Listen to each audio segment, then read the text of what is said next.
Welcome back to Sunrise. Babajide Ogunsanwo joins us next to look at some economics of the trade, the figures. Thank you for coming on today. Great. It's been looking at different scenarios now to see what kind of results are we even getting in terms of trade, because you also have been looking that direction. How are we faring so far? It depends on how we want to take the narrative. We could look at the narrative from independence. And that reminds me of what had happened 5 decades ago. And in the spirit of independence, we recollect that the gentleman who designed the Nigerian flag was then 23-year-old Taiwo Akinwumi, who was studying in London then. Now, after he responded to the advert that, and he then won, his design won the prize, he got £100. But though we do not have enough accurate information that allows us to know what the Nigerian flag would have been if the first or second runner-up had won, here's the information we have. I went to, in the spirit of independence, I went to the Teju market early last week in Lagos. And I was looking for this Nigerian flag. So I got into a store that I saw this young woman who was selling some sport items as well as some fabrics. And then I noticed the Nigerian flag that I wanted to buy. And what disturbed me wasn't really the price that I paid for this flag.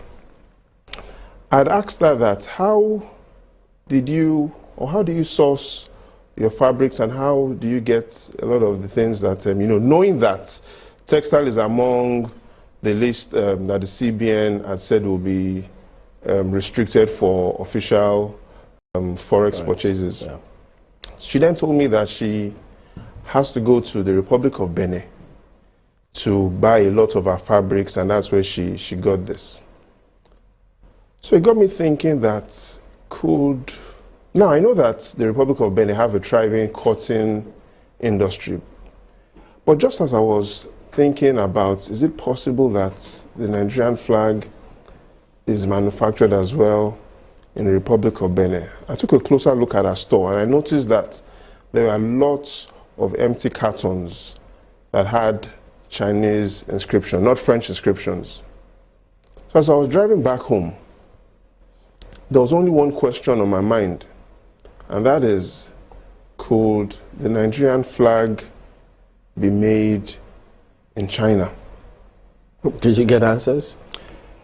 Now, the statistics from the Bureau of Statistics will shock you, Chamberlain.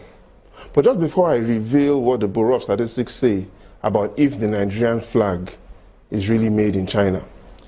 In 1991, China contributed only 2% to global manufacturing exports. That was in 1991. By 2013, China contributed 20% to global manufacturing exports.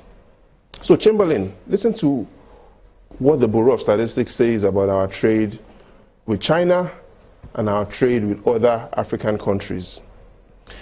They say in the first half of this year, the imports of products from all 54 African countries into Nigeria was only 131 billion naira.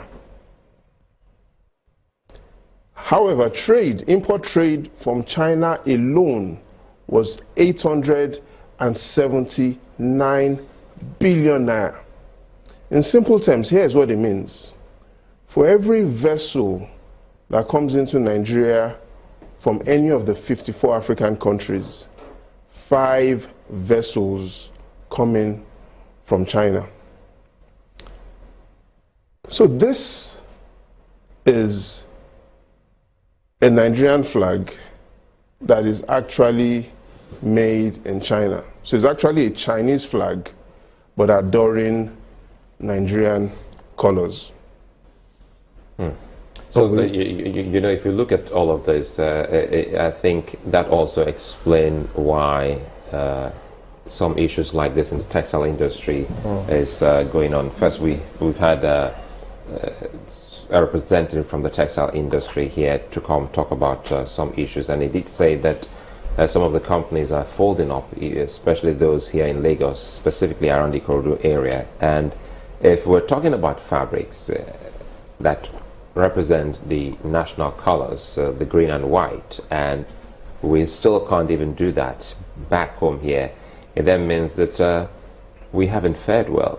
In discussion with so many other people, they've come to realize that like the young woman you met in Tejo Show, there are a lot of reasons they'll be giving to where they find goods like this. But when we come back, we'll explore that further to see how much of loss or losses we've been able to get from such a kind of enterprise. And that'll be after now.